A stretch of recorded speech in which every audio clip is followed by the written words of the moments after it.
Good morning વિદ્યાર્થી મિત્રો. Chapter number 1 સંબંધ અને વિધેય. હવે પ્રકીર્ણ ઉદાહરણો આપણે અંતિમ ચરણમાં, ચેપ્ટરની અંતિમ ચરણમાં આપણે આવી ગયા છીએ. તો ઉદાહરણ 41, R1 અને R2 ગણ એમાં સામ્ય સંબંધ હોય તો સાબિત કરો કે R1 છેદ R2 પણ સામ્ય સંબંધ થાય. તો આપણે એકદમ ઈઝી થઈ ગયું કે ભઈ R1 અને R2 પહેલાથી જ સામ્ય સંબંધો કહી દીધા. તો હવે every a belongs to R1 માટે હું a belongs to R1 કહી શકું કારણ કે સામ્ય સંબંધ છે. એવી જ રીતે every a belongs to R2 માટે a belongs to R2 થઈ જાય. હવે જો a R1 માં હોય ને a R2 માં હોય તો શેમાં હોય ભાઈ? a belongs to R1 છેદ R2 પતી ગયું. એટલે R1 છેદ R2 એ સ્વવાચક છે. હવે સંમિત માટે every AB belongs to R1 અને R2 માટે ભેગું લખી દઉં તો અહીંયા AB belongs to R1 અને AB belongs to R2 તો implies શું કહી શકાય? સંમિત હોવાથી R1 અને R2 તો સંમિત છે. સામ્ય સંબંધ એટલે સંમિત આવી.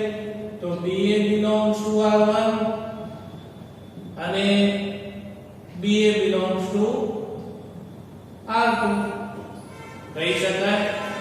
તો તેથી AB belongs to R1 અને R2 બંનેમાં હોવાથી AB belongs to R1 છેદ R2 અને AB belongs to R1 છેદ R2 તો implies શું મળ્યું? BA belongs to R1 છેદ R2 એટલે R1 છેદ R2 એ સંમિત છે. every ABC belongs to R1 R2 માટે બે કન્ડિશનો સ્વીકારવી પડે કારણ કે R1 R2 સંમિત પારંપરિક છે સામ્ય સંબંધ એટલે. તો AB belongs to R1 અને BC belongs to R1 તો સામે implies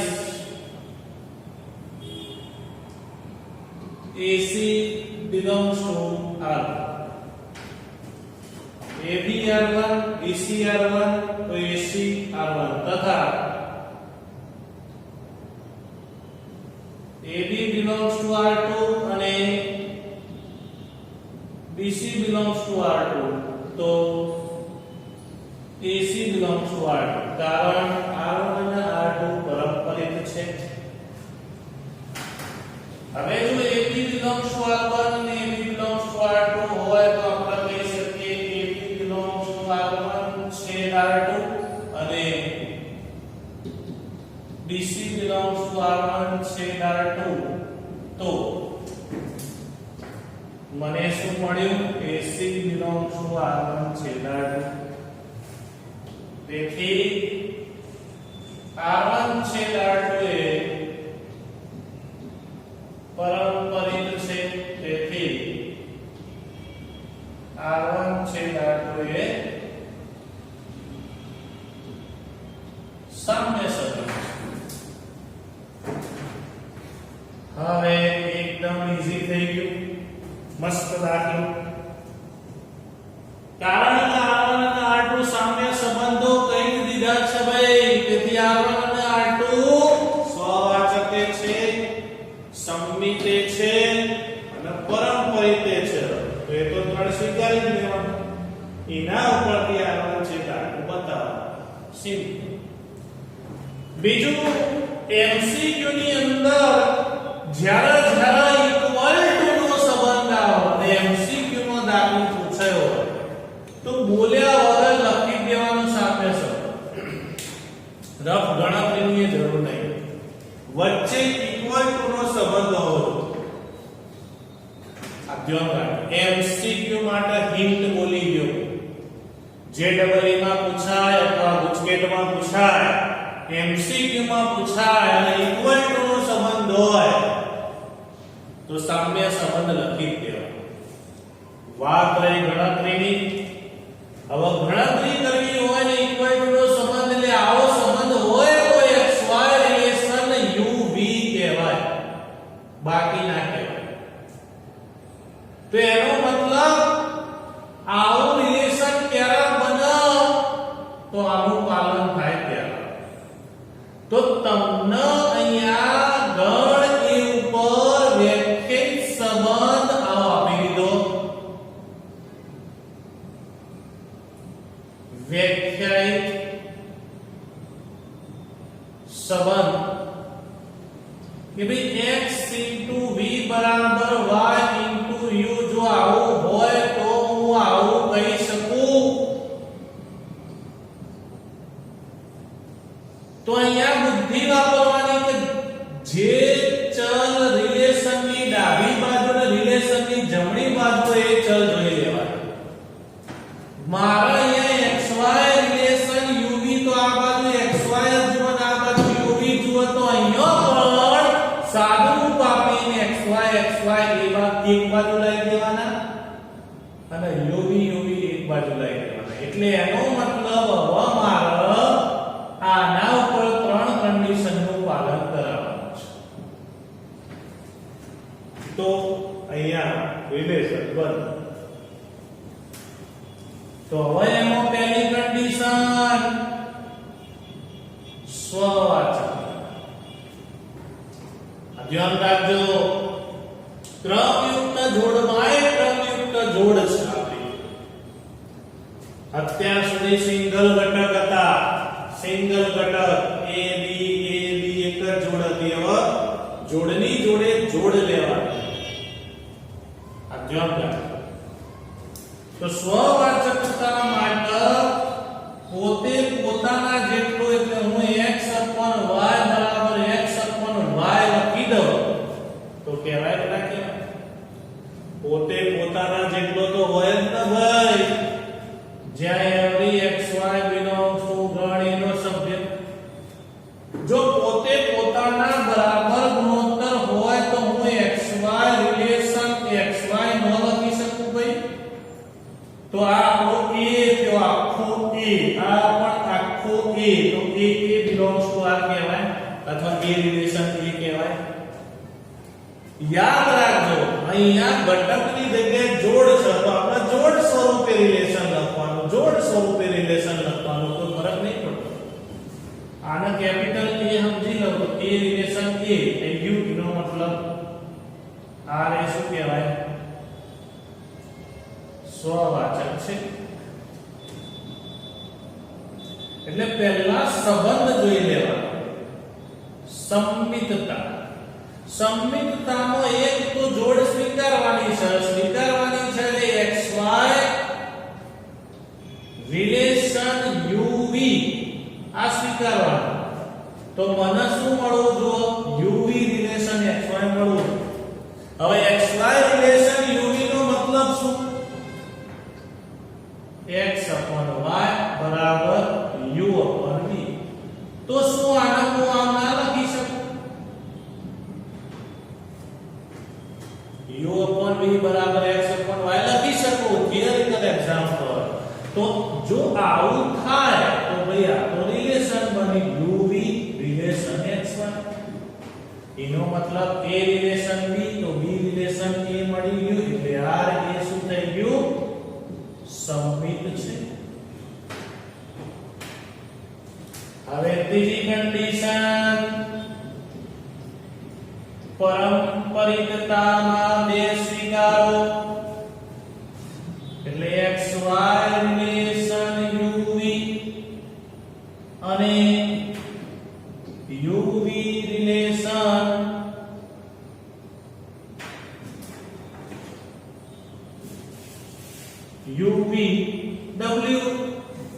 x લઈ લઈએ ABCD u v w x y z તો w x લઈ લીધું તો એનો મતલબ શું થયો કે x upon y બરાબર u upon v તો આનો મતલબ u upon v બરાબર w upon x તો થઈ ગયું બાપનું રિલેશન દાદા જોડે અહીંયા જો પુત્રનું રિલેશન બાપ જોડે બાપનું રિલેશન દાદા જોડે તો પૌત્રનું દાદા જોડે થઈ ગયું a બરાબર b ને b બરાબર c તો a બરાબર c લખાય એટલે અહીંયા હું એવું લખી શકું x upon y બરાબર w upon x w upon x થઈ ગયું તો આ તો શું થયું ભાઈ x y relation w x એનો મતલબ r a પારંપરિક છે તેથી રિલેશન a સામ્ય સંબંધ છે પૂરું થઈ ગયું મસ્ત દાખલો જોઈ લો હવે અહીંયા શું કીધું છે કે ભાઈ x બરાબર એવો ગણ આપી દીધો છે કે જેમાં 1 થી 9 સભ્યો છે અને r1 એ x પરનો સંબંધ છે જે કેવો છે કે જે બાદબાકી કરો તો 3 વડે વિભાજ્ય છે અને x પર બીજો સંબંધ r2 જે છે r2 એવો સભ્ય છે કે જેમાં xy આવા જ લેવાના 1 4 7 તો 2 5 તો આ બધા એવા ઘટકો છે કે જેનો તફાવત 3 વડે વિભાજ્ય હોય જોઈ લો 3 વડે વિભાજ્ય કારણ કે તફાવત 3 જ થાય બે સંખ્યા વચ્ચે એટલે એનો મતલબ r1 અને r2 બે એક જ થયા અહીં સ્પષ્ટ છે કે લખી દેવું પડે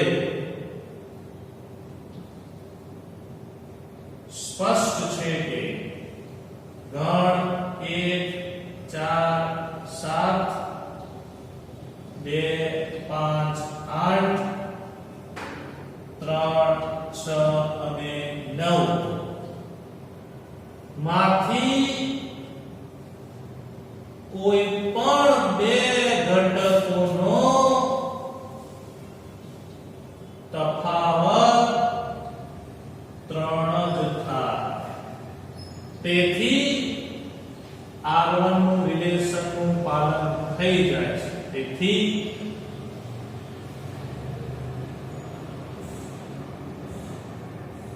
હું આમાંથી કોઈ એકને x કહું કોઈ એકને y કહું તો થઈ ગયું તેથી r1 બરાબર xy જ્યાં x y એ 3 વડે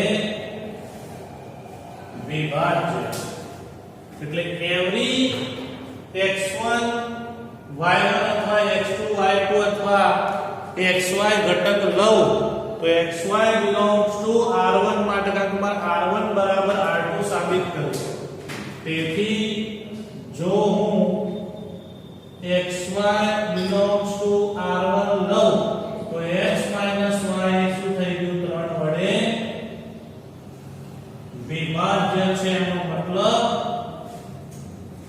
તો x અને y x y 3 વડે વિભાજ્ય તો આમાંથી કોઈ પણ ઘટક લઈ લો એકને x કહી દો એકને y કહી દો એકને x કહી દો એકને y કહી દો એકને x કહી દો એકને y કહી દો તો બધા નો તફાવત 3 જ થાય એટલે હું અહીંયા xy સબસેટ શું લખી શકું 1 4 7 અથવા xy સબસેટ 2 5 8 અથવા xy સબસેટ 3 6 અને 9 લખી શકું એનો મતલબ આ તો કયા રિલેશન નું પાલન કરે ભાઈ તો આ તો r2 ના રિલેશન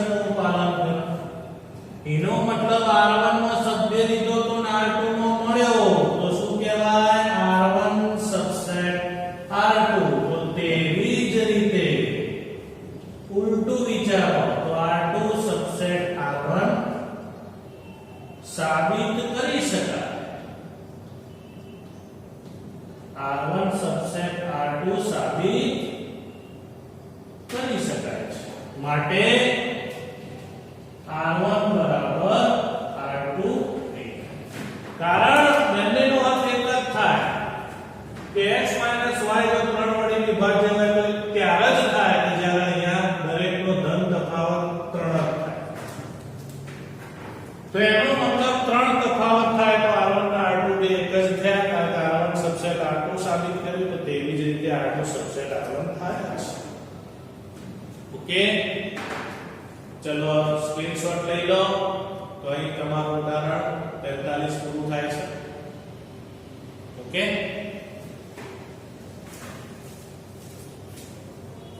હવે જો ઉદાહરણ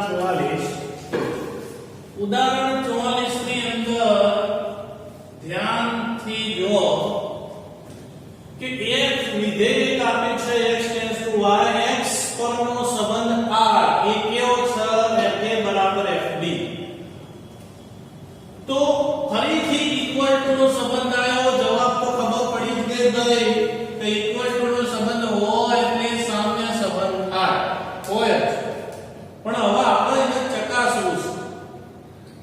તો એનો મતલબ તમારું રિલેશન જે ટાઈપનું હોય એ ટાઈપનું અહીં આગળ 3 કન્ડિશનોમાંથી પસાર થવું પડે.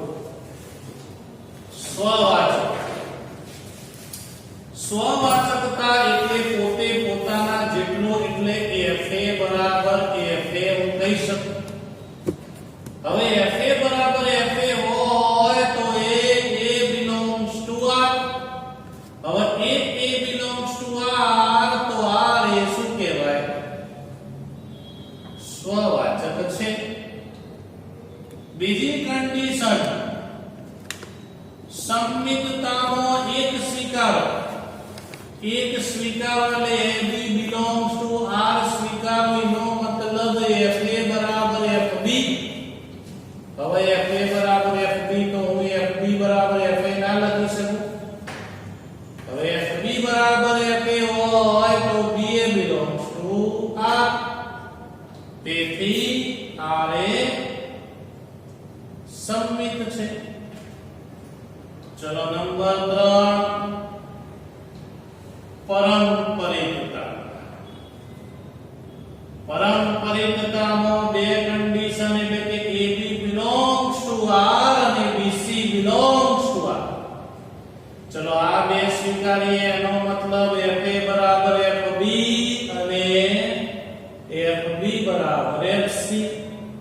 હવે તમે જોઈ શકો છો કે fa બરાબર fb હોય ને fb બરાબર fc હોય તો fa બરાબર fc થાય જ. એટલે કે હમણાં જ કીધું હતું પુત્રનું રિલેશન બાપ જોડે હોય, બાપનું દાદા જોડે હોય તો ઓટોમેટિક પૌત્ર અને દાદાનો સંબંધ થાય થાય જ. તેથી ac belongs to r. તેથી r એ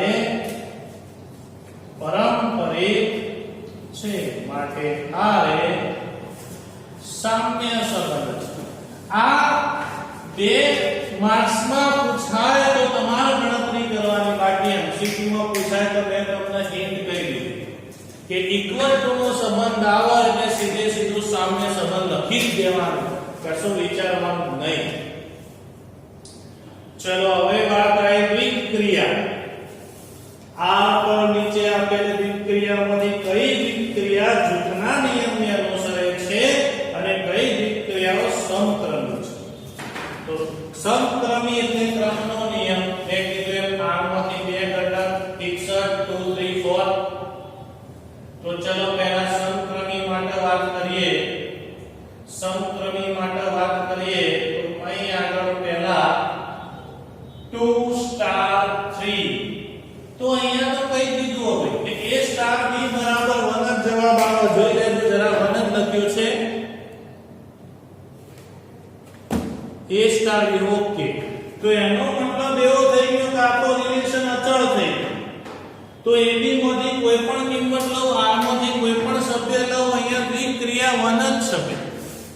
તો એનો મતલબ કોઈ પણ કિંમત લો 1 જ જવાબ આવે.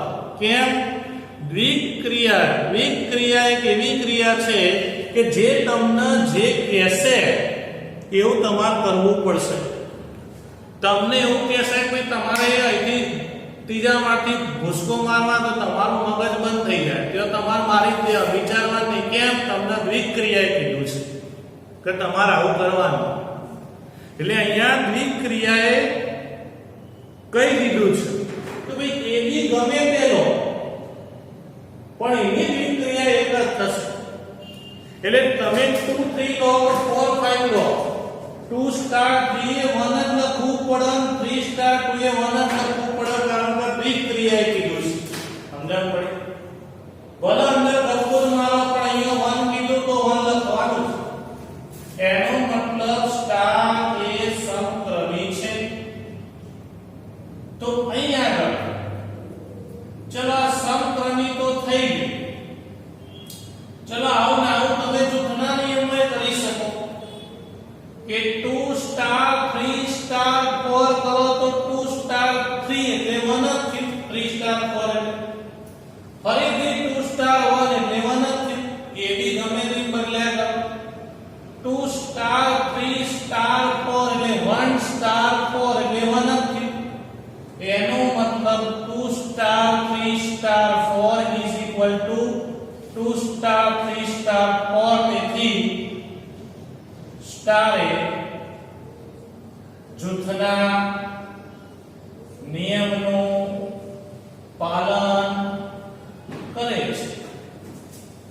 હવે વાત થઈ નંબર 2 એટલે કે આ તો A લખ્યો તો હવે B ની અંદર રકમમાં એવું છે કે A સ્ટાર B બરાબર A પ્લસ B બાય હા અહીંયા લખેલો છે.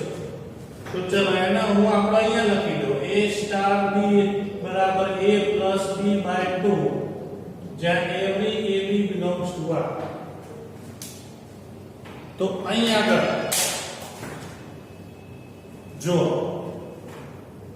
હવે આના ઉપર આપણે ક્રમનો જૂથનું સાદું રૂપ આપીએ તો 2 સ્ટાર 3 તો એનો મતલબ 2 3 ભાગ્યા 2 કેટલા થઈ જાય 5 દૂતીયાંશ. તો સામે 3 સ્ટાર 2 કરો તો 3 2 ભાગ્યા 2 તો જવાબ કેટલો આવી ગયો 5 દૂતીયાંશ. એનો મતલબ 2 સ્ટાર 3 બરાબર 3 સ્ટાર 2. તેથી સ્ટાર એ સમક્રમી છે. એટલે આ તમારું એક કામ પૂરું. ચલો જૂથ માટે 2 સ્ટાર 3 સ્ટાર 4 તો પહેલા 3 સ્ટાર 4 નું સાદુરૂપ આપીએ તો 3 4 ભાગ્યા 2 એટલે 2 સ્ટાર 7 દૂતીયાંશ. એનો મતલબ 2 પ્લસ 7 બાય 2 ભાગ્યા 2. તો લસા લઈએ 2 2 4 પ્લસ 7 અને નીચે 2 2 4 એટલે 11 ભાગ્યા 4. તો 11 ભાગ્યા 4 જવાબ આવશે. 2 સ્ટાર 3 સ્ટાર 4 2 સ્ટાર 3 નો જવાબ ઓલરેડી આપણે લખી દીધો તો ઉપર એટલે 5 દૂતીયાંશ સ્ટાર 4 કરો તો 5 દૂતીયાંશ વત્તા 4 ભાગ્યા 2. હું નથી કહેતો આપણી દ્વિક્રિયા કે બેનો સરવાળો ભાગ્યા 2 કરવાનો. તો અહીંયા 5 4 દુ 8 ભાગ્યા 4 એટલે 8 ને 5 13 ભાગ્યા 4. બંનેના જવાબ અલગ અલગ આવ્યા. એટલે 2 star 3 star 4 not equal 2 star 3 star 4. એટલે સ્ટાર એ જૂથના નિયમનું પાલન ન કરે. ઓકે, તો આ જૂથના નિયમનું પાલન કરતું નથી. જો ઉદાહરણ નંબર 46 તો ઉદાહરણ નંબર 46 આવડવા માટે એક નોંધ યાદ રાખજો. આ એમસીક્યુ માં પૂછાય. ઉદાહરણ 46 એમસીક્યુ છે, ઉદાહરણ 47 પણ એમસીક્યુ માં પૂછાય. આ બંને એમસીક્યુ ના પ્રશ્નો છે કે સંબંધોની સંખ્યા ખાલી જગ્યા છે, આવો પ્રશ્ન પૂછાશે. આ ધ્યાન રાખો. તો આ નોંધની અંદર શું કે ભાઈ કોઈ પણ function f a tends to a એટલે એમાં 500 સભ્યો હોય, ગમે તેટલા સભ્યો બંનેમાં સરખા હોવા જોઈએ. એટલે ઘટકોની સંખ્યા 1 2 3 થી n અપ ટુ 1 2 3 થી n 1 2 થી n ટેન્ડ્સ ટુ 1 2 થી n સરખા. જો આવો સંબંધ હોય તો એના ઉપર તમામ એક એક વિધેયોની સંખ્યા તમામ એક એક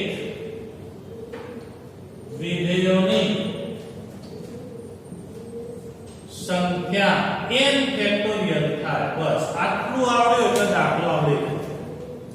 તો હવે તમારા n ની કિંમત જ જોવાની, પતી ગયું, પૂરું થઈ ગયું. તો અહીંયા તમારો ગણ a છે એનો મતલબ ફંક્શન થાય a થી a. હવે a થી a નું વિધેય હોય તો અહીં n બરાબર ટોટલ સભ્યો કેટલા? 3. પતી ગયું. તો પૂરું થઈ ગયું. ગણ a થી તેના પરના તમામ એક એક વિધેયોની સંખ્યા એક એક વિધેયોની સંખ્યા 3 ફેક્ટોરિયલ 3 ફેક્ટોરિયલ એટલે 6. તો ટોટલ 6 વિધેયો બને. એક એક વિધેયની સંખ્યા 6 થાય. આ યાદ રાખો. આ એની નોંધ છે, મગજમાં છાપી દે.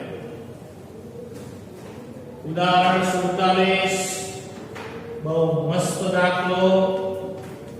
અહીંયા એવું કીધું છે કે 1 2 3 લેવાના સભ્યો અને એમાં 1 2 ને 2 3 ને સમાવવાના. તો સ્વવાચક અને પારંપરિક હોય પરંતુ સંમિત ન હોય એવા સંબંધની સંખ્યા કેટલી? તો આપણે બનાવવી પડે. ચલો પહેલો સંબંધ R1 લઈ લે. એમાં સ્વવાચક તો કઈ દીધું એટલે 1 1 2 2 ને 3 3 તો આપવાના. ચલો એમાં 1 2 અને 2 3 સમાવવાના એટલે એ આવવાના. હવે ધ્યાન રાખજો 1 2 2 3 એટલે મારા પારંપરિક કરવા માટે 1 3 લેવું પડે. હવે શું પ્રશ્ન પૂછ્યો જો સ્વવાચક અને પારંપરિક. તો જોઈ લો સ્વવાચક તો થઈ ગયું. પારંપરિક એટલે 1 2 2 3 નો 1 3 થઈ ગયું. 1 1 1 2 તો 1 2 થઈ ગયું. એનો મતલબ આ પહેલો સંબંધ આવી ગયો 1 2 2 3 1 3. સંમિત નથી. કેમ સંમિત નથી? તો જો આ 3 2 નથી. 3 2 તમે R1 માં નથી લીધો, પૂરું થવું જોઈએ. 3 1 તમે R1 નથી લીધો એટલે સંમિત ના કહેવાય. તો આપણો આ પહેલો સંબંધ બની ગયો. હવે બીજો સંબંધ. બીજા સંબંધમાં સ્વવાચક એટલે 1 1 2 2 3 3 તો લેવાના છે. હવે પારંપરિક થાય અને સંમિત ના થાય એમાં 1 2 ને 2 3 ને સમાવવાના. એટલે આટલું તો ખરું 1 2 2 3 તો ખરું છે. એટલે પારંપરિક થવા માટે 1 3 લેવું પડે. હવે એમાં હું શું કરું છું? 2 1 ઉમેરી દઉં. હવે 2 1 ઉમેરું તો 1 2 2 3 તો 1 3. હવે ત્રણ સંબંધોની સંખ્યા છે. હવે જો મેં 2 1 ઉમેરી દીધા. હવે તમારા મનમાં એમ સાહેબ 1 2 ને 2 1 આવ્યો તો સંમિત ના થાય? તો હું કહીશ ના થાય. કેમ ના થાય? તો એના સિવાય બીજી જોડ પણ છે 2 3 છે. તો 3 2 એ હોવું જોઈએ. યાદ રાખજો કે એક જ ગણમાં જેટલા સંમિતતાના સંબંધ હોય બધાનું પાલન કરવું જોઈએ. તમે 1 2 લીધા 2 1 લઈ લીધા એક માટે ના જોવા. જે એક પણ જોડ લબડતી ના હોવી જોઈએ. એક પણ જોડ અધૂરી ના હોવી જોઈએ. જે તમે જોડ લીધી એ પૂરી થવી જોઈએ. સમજણ પડી? તો હવે તમે જોઈ શકો 1 2 2 1 તો 1 1 આવી ગયું એટલે પારંપરિક થઈ. 1 2 2 3 તો 1 3 આવી ગયું પારંપરિક થઈ. પણ સમિત ના થયું કારણ કે 2 3 તો 3 2 એ નથી, તો 1 3 તો 3 1 એ નથી. બે જોડ લબડતી છે. તો મેં વધારાનું શું ઉમેર્યું? તો પહેલામાં વધારાનું આ ઉમેર્યું. ચલો બીજા શબ્દમાં વધારાનું 2 1 લીધું. તો હવે ત્રીજો સંબંધ. તો ત્રીજો સંબંધ કેવો હોવો જોઈએ? તો R3 બરાબર આટલું તો અંદર કીધું જ છે, આ તો ફિક્સ જ છે કે ભાઈ 1 2 અને 2 3 એટલે મારે જગ મારી 1 3 લેવું પડે. કારણ કે પારંપરિક કરવાનું છે. તો મેં વધારાનું શું લીધું? અહીંયા 2 1 લીધું. તો હવે મારો આનું ઊંધું લેવાનું રહ્યું. હવે 2 1 કાઢી નાખું ને અહીંયા લઈ લઉં 3 2. સમજણ પડી? તો હવે સમિતમાં કઈ જોડ લબડતી થઈ ગઈ? બોલો બોલો, તમારા મગજમાં રોકડી છે. બોલો. તો હવે સમિતમાં કઈ જોડ લબડતી થઈ? 3 1 લબડતી થઈ, 2 1 લબડતી થઈ. કારણ કે 1 2 એટલે 2 1 નથી, 1 3 3 1 નથી. એટલે એનો મતલબ સમિત નથી, જે આપણો પાલન કરાવવાનું છે. હવે તમે 3 માળના ધાબામાંથી પૂછવામાં ચોથી જોડ ના મળે. કારણ કે આવા સંબંધોની સંખ્યા 3 જ બને, ચોથામાં પછી રિપીટ થાય. કેમ કે સાર્વત્રિક સંબંધના સભ્યો ગણ તો 9 જ થાય. એક ક્રોસ એક કરો તો 9 જ થાય. હવે 9 સભ્યો તો અંદર આવી ગયા બધા. 10મો ચોથી લાવશો. સમજણ પડી? 9 સભ્યો તો અંદર આવી ગયા. ગણો 1 2 3 4 5 6 પછી 7 પછી 8 9 ની અંદર રિપીટ થાય. ગમે તે સંખ્યા લો એ અંદર રિપીટ થશે. એટલે ત્રીજી જોડ અંદર મળે, ચોથી જોડ અંદર મળે. એટલે આ ખાસ ધ્યાન રાખો. એટલે 1 1 1 2 1. હવે ચોપડીની અંદર આના સિવાય તમે જોઈ શકો છો. તો ચેક કરી લો એકવાર ઉદાહરણની અંદર. તો ઉદાહરણ 47 તમને આપ્યું છે,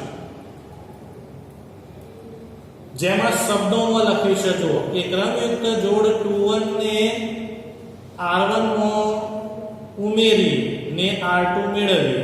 એટલે 1 2 છે એમાં 2 1 ઉમેરી દીધી. જો આપણે બીજામાં ઉમેરી દીધી એ રીતે.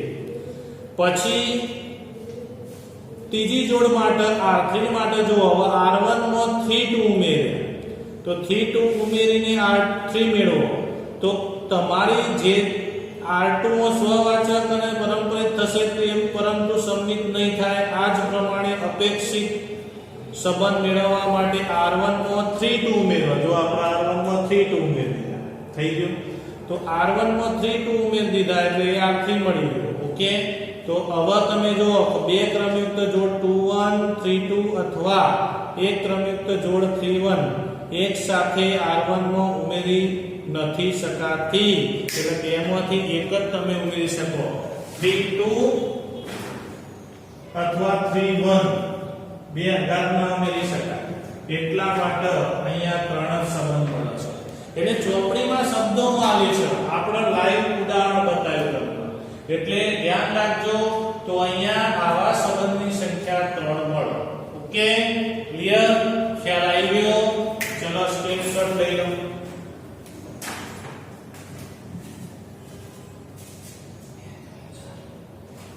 હવે જો ઉદાહરણ 48. જો આ પણ MCQ માં આવશે. જેટલા સંબંધોની સંખ્યાવાળા દાખલા આવી રીતે એ બધા MCQ માં પૂછે કે ભાઈ 1 2 3 માં 1 2 ને 2 1 ની સમાનતા સામ્ય સંબંધોની સંખ્યા ખાલી જગ્યા છે. આવું પૂછશે. તો ચલો પહેલો સંબંધ લઈ લો R1. R1 એટલે 1 1 2 2 3 3. આ ત્રણ તો ખરું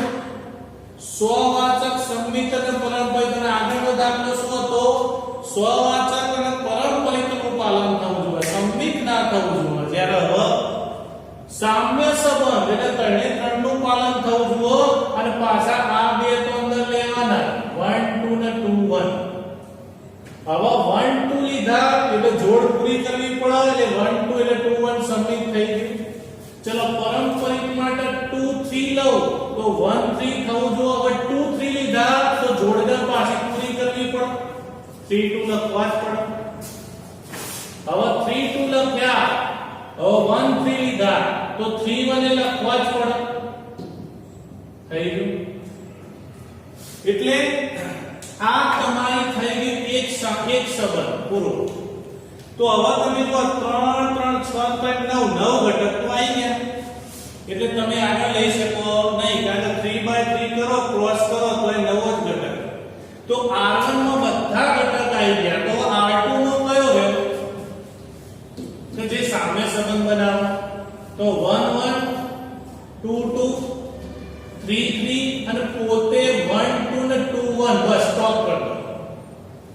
તો આ બેને દીધાને સંમિત થઈ ગયું, એકે રબડથી જોડનાર સ્વવાચકે થઈ ગયું. હવે અનાદર પરંપરિત ગમે તેમ થયો 1 2 2 1 તો 1 1 આવી ગયું, 1 1 1 2 તો 1 2 આવી ગયું, 2 2 2 1 તો 2 1 આવી ગયું. એટલે એકે જોડ એવી નથી જે પરંપરિત ના થાય.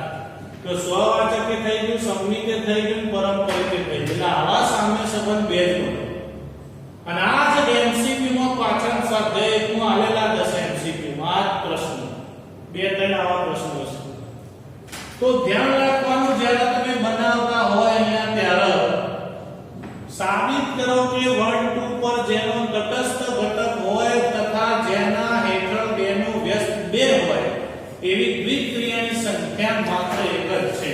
તો અહીંયા તમારો દ્વિક્રિયા 1 2 ક્રોસ 1 2 લો તો જવાબ શેમાં આવજો 1 2 માં જ આવજો એવું કીધું. કારણ કે 1 2 પર જેનો તટસ્થ ઘટક એક હોય તથા જેના હેઠળ બેનો વ્યસ્ત બે હોય એવી દ્વિક્રિયાની સંખ્યા માત્ર એક જ છે. તો એવું આપણે અહીંયા સાબિત કરવું છે. તો તમે ચકાસી શકો છો કે જો આવી હું ક્રિયા લઉં તો આ બંને વચ્ચે ક્રોસ લઉં તો મને ક્રોસની અંદર મને સંબંધ શું મળ્યો એટલે કે 1 1 1 2 2 1 અને 2 2 આ ચાર વચ્ચે ક્રિયા કરો તો મને જવાબ શેનો મળે 1 2. એવું આપણું દ્વિક્રિયા સ્ટાર બાઇનરી ઓપરેશન છે. તો એનો મતલબ 1 સ્ટાર 1 કરો તો 1 એટલે 1 તટસ્થ ઘટક છે એટલે 1 જ રહે. ત્યારબાદ હું કોઈ પણ ઘટક 1 સ્ટાર 2 લઉં તો એ 1 થવાનું, પછી સોરી 2 1 સ્ટાર 2 એટલે 2 છે કારણ કે 1 તટસ્થ ઘટક છે. તટસ્થનો મતલબ શું જેના જોડે ક્રિયા કરવાથી જવાબ પોતે આવે. જ્યારે 2 સ્ટાર 1 કરો તો જવાબ 2 એટલે 1 તટસ્થ ઘટક છે. તો એનો મતલબ આની ના પરથી આના ઉપરથી આપણે કહી શકીએ કે ભાઈ 1 2 પર જેનો તટસ્થ ઘટક એક હોય તેવી દ્વિક્રિયા માત્ર એક જ થાય. તથા એક જ એવો સંબંધ છે જેમાં 2 સ્ટાર 2 કરો તો જવાબ બદલાય. તો 2 સ્ટાર 2 કરો તો 1 કદી ના આવે કારણ કે 1 અંદર 1 જોડે કોઈ ક્રિયા નહીં. એટલે 2 સ્ટાર 2 કરો તો જ એનો જવાબ 2 થાય. તો એનો જવાબ 2 નો વ્યસ્ત 2 એટલે કે નો જવાબ જ્યારે કરો ત્યારે 1 થવો જોઈએ. કારણ કે 2 સ્ટાર 2 કરો તો એનો જવાબ 1 કારણ કે 1 તટસ્થ ઘટક. તો સામે 1 જવાબ આવે તો 2 નો વ્યસ્ત ઘટક 2 થાય. એટલે એનો મતલબ એવો થઈ ગયો કે 1 2 પર જેનો તટસ્થ ઘટક 1 અને બેનો વ્યસ્ત ઘટક 2 થાય તેવી દ્વિક્રિયા એક જ મળે. તો જે અહીંયા આપણે સાબિત થાય છે. જ્યારે અહીં આગળ જોવો તદેવ વિધેય in આઇડેન્ટિટી ફંક્શન તમને આપી દીધું તો in એટલે n થી n ના સભ્યો લેવાના અને જવાબ તમારો પોતે જ રહેશે. તો સાબિત કરો કે in વ્યાપ્ત હોવા છતાં એનો સરવાળો વ્યાપ્ત નથી, એવું આપણે સાબિત કરવું છે. તો in વ્યાપ્ત હોવા છતાં એનો સરવાળો જે છે એ વ્યાપ્ત નથી, આ વ્યાપ્ત નથી એવું આપણે સાબિત કરવું છે. તો સ્વાભાવિક છે કે ભાઈ હું અહીંયા m ની કિંમત જુદી જુદી લઉં તો એનો જવાબ તમે જો તો અહીંયા in plus in કરો તો in plus in કરો તો વિધેય તો m થી n જ રહેશે, પણ in plus in વિધેય લગાવ તો એનો જવાબ આપણને ખબર 2x. હવે હું આની કિંમત લઉં કે ભાઈ in 1 કરું 1 તો જવાબ શું આવ્યો 2. પછી in કારણ 2 કા 2 in plus in અહીંયા 2 કરું તો જવાબમાં શું આવે 2 દુ 4. આ આગળ તમે જો તો આનો જે વિસ્તાર છે વિસ્તાર એ in plus in નો જે વિસ્તાર છે એ વિસ્તાર n જેટલો નથી થતો. કેમ 2 4 એમ કરીને આગળ 3 ભરો તો 6 up to dot dot dot જે નોટ ઇક્વલ ટુ કોના જેટલો છે એના સહઅદેશ જેટલો વિસ્તાર થતો નથી, માટે આપણે કહી શકાય in plus in આપણું ડેફિનેશન એ ખોટી પડે એ વ્યાપ્ત વિધેય નથી. ઓકે, એકદમ સિમ્પલ દાખલો. જો ઉદાહરણ 51 ની અંદર જો 0 થી π/2 કહી દીધું હોય fx બરાબર sin x અને gx પણ cos x, તો સાબિત કરો કે f અને g એક વિધેય છે. તો ચલો f અને g ની વાત કરીએ તો 0 થી π/2 ટેન્ડ્સ ટુ r માટે તમે 0 થી π/2 ની ગમે તે કિંમત ભરો કે ભાઈ f 0 ભરો તો જવાબ 0 આવશે, f π/6 π/3 અલગ અલગ બધી જ કિંમત ભરો તો જવાબ જુદો જ આવશે, એટલે એક પણ કિંમત રિપીટ નહીં થાય. એટલે એવરી આવું જ વસ્તુ તથા આના આ જ વસ્તુ તમે વિધેય g માટે કહી શકો કે 0 થી π/2 ટેન્ડ્સ ટુ r gx બરાબર cos x માટે તમે g0 લો તો 1 આવશે, એવી રીતે g of π/2 લો તો 0 આવશે, વચ્ચેની જુદી જુદી કિંમત π/6 π/3 એ પણ લેશો તો એ જવાબ એ રીતે. તો હું કહી શકું કે every x1 x2 belongs to 0 થી π/2 માટે x1 not equal to x2 લીધું છે તો પહેલા f ની વાત કરું તો fx1 not equal to fx2 તથા એવી જ રીતે હું g લગાવ તો gx1 not equal to gx2. તેથી f અને g બંને એકસાથે કામ પૂરું થયું. f અને g એ એક વિધેય છે. તો એક વિધેય છે. હવે હું એનો સરવાળો કરું, માની લો f g કરું, f g કરું તો 0 થી π/2 ટેન્ડ્સ ટુ r બેનો સરવાળો કરીએ તો મને f gx ફંક્શન શું મળે તો fx gx મળે. હવે fx gx કરું તો sin x cos x મળે. તો એનો મતલબ હવે હું 0 કિંમત ભરું તોય જવાબ 1 આવશે અને π/2 ભરું તોય જવાબ 1 આવશે. એટલે એનો મતલબ શું થયો કે ભાઈ f g 0 ભરું તો sin 0 0 થાય cos 0 1 થશે અને f g હું π/2 ભરું તો cos 0 થશે અને sin π/2 1 થશે. એનો મતલબ શું થયો કે 0 not equal to મેં π/2 લીધું, 0 not equal to π/2 છતાંય મને જવાબ કેવો મળ્યો તો આ બેનો મને જવાબ સરખો મળ્યો. એટલે અનેક એક વિધેય એક નથી, એટલે આપણી ડેફિનેશન પડી ખોટી. તેથી f g એ એક વિધેય નથી. હા, પ્રશ્ન પૂછાય કે અનેક એક લીધે છે તો સાચું, તો એ અનેક એક લીધે થઈ જાય. એટલે એક એક ના હોય એનો અનેક એક કહેવાય. તો અહીં આગળ મારા તરફથી ઉદાહરણ 51 સુધી એટલે કે પ્રકીર્ણ ઉદાહરણો પૂરા થઈ ગયા. તો સ્ક્રીનશોટ લઈ લો. ચલો ઓકે. હવે તમે સ્વાધ્યાય 2 જોઈ શકો, સ્વાધ્યાય 1 જોઈ શકો છો. હવે સ્વાધ્યાય 1 ની અંદર મોટા ભાગના બધા રંગીત થતા હશે. તો સ્વાધ્યાય 1 તમારે આજે પ્રેક્ટિસ કરવાની. એમાં જે ના આવડતા હોય એ ડિફિકલ્ટીઓના નંબર કાલના દિવસ સુધીમાં એટલે કાલ પરમ દિવસ 2 દિવસમાં તમારે મોકલવાના, પછી જ એનું લેક્ચર આવશે. ઓકે. તો મારા તરફથી સ્વાધ્યાય 2 ટૂંકમાં પૂરો, તમારા તરફથી બાકી રહેશે. Okay clear. તો અહીં આગળ આપણું આ લેક્ચર પૂરું કરીએ.